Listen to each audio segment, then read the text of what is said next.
आज राज्य के पूर्व मुख्यमंत्री श्री रघुवर दास जी ने आप लोगों से भी बातचीत की। आप लोगों से बातचीत के क्रम में अपना इम्पोर्टेंस बताने के लिए कि कुछ लोग कह रहे थे कि मैं गायब हो गया हूँ। किसने कहा था मुझे नहीं मालूम, और उनको खोजेगा भी अब कौन। उन्होंने कहा कि मेरे राज्य में जो अब ईडी का जिस पे जांच चल रहा है मनरेगा घोटाला का, उसकी बातें नहीं आई थी। वो तो मेरे राज्य में वो अधिकारी केवल कृषि विभाग की सचिव हुआ करते थे। हमको तुरंत चेहरा कुछ याद आने लगा जब खेलगांव में एक कार्यक्रम हुआ था मोमेंटम झारखंड का। तब हमको याद आया कि ये मोमेंटम झारखंड की ऑफिसर ऑन स्पेशल ड्यूटी कौन थी। ये रघुवर जी को भी बोलना चाहिए कि मोमेंटम झारखंड का ओएसडी कौन था, किनके तत्वाधान में सारी तैयारियां हुई थी,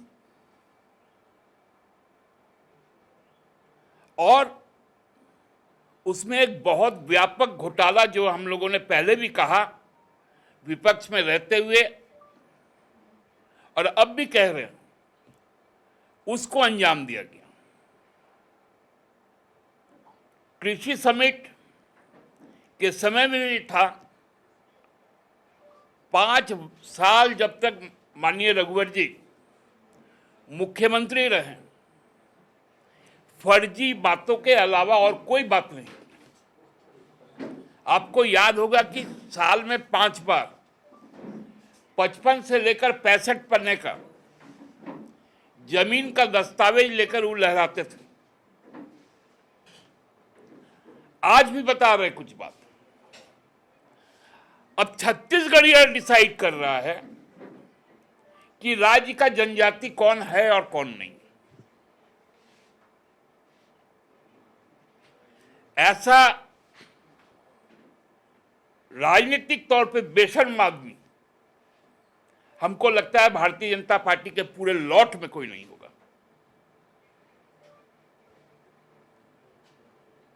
बोल रहे हमने तो कभी नहीं दी क्लीन चिट,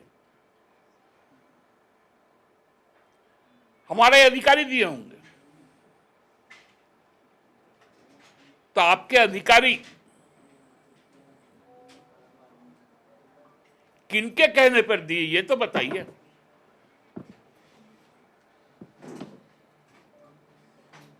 यदि मुख्यमंत्री का यह दायित्व नहीं है कि जिस पर जांच हो उस पर वो निगरानी ना करे।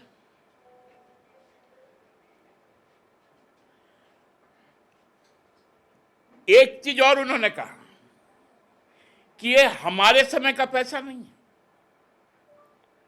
ये 2000 और 500 रुपया का नोट है जो पिछले 2.5 सालों का।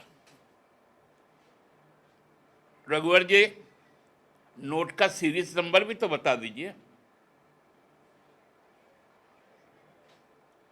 2016 में नोटबंदी के बाद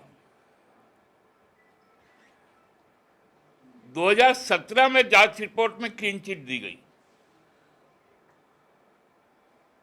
और उसको वो बोल रही है 2.5 साल का है। 16 से लेके 19 के बीच क्या इस देश में 500 रुपए और 2000 रुपए के नोट नहीं थे?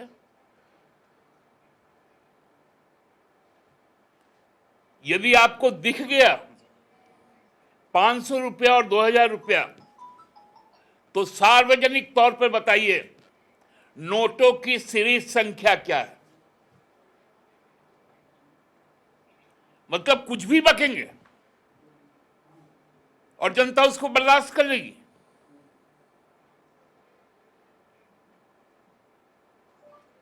अब उठ पहाड़ के नीचे आया है। अब बोल रहे काल की जांच तो होगी ही और संपूर्ण कार्यकाल की होगी। भारतीय जनता पार्टी का राज्य निर्माण के बाद से जो भी कार्यकलाप हुए हैं उन सब की गहन जांच होगी। और आप देखे होंगे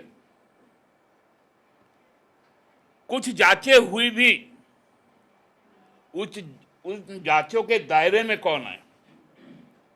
एक भी भारतीय जनता पार्टी का व्यक्ति उसमें शामिल नहीं हुआ। जो यहां का मूलवासी, यहां का आदिवासी, उन्हीं को केवल उसके अंदर दायरे में लाया गया। भारतीय जनता पार्टी का एक भी न किसी व्यक्ति पर जांच हुई, और अब यदि वो भारतीय जनता पार्टी में भी है तो उस पर भी कार्रवाई को टाली जा रही है। ये व्यवस्था आज के दिन में बनाई गई है। मैं आप लोगों के माध्यम से भारतीय जनता पार्टी के शीर्ष नेतृत्व को स्पष्ट शब्दों में कहना चाहता हूं कि ऐसे लोगों को झारखंड से आप बाहर निकाल दीजिए, अन्यथा राज्य के विकास के साथ साथ, क्योंकि राज्य को यदि अस्थिर करने की साजिश की गई भ्रम फैलाकर, गलत संदेश देकर, तो जो संघीय व्यवस्था है उस पर भी आंच पड़ेगा। मेरे साथ मेरे पार्टी के सहयोगी साथी माननीय विधायक सुदेव कुमार सोनू जी भी हैं, वो भी अपनी बात को कहेंगे। TheFollowUp.in. Like, share, and subscribe. www.thefollowup.in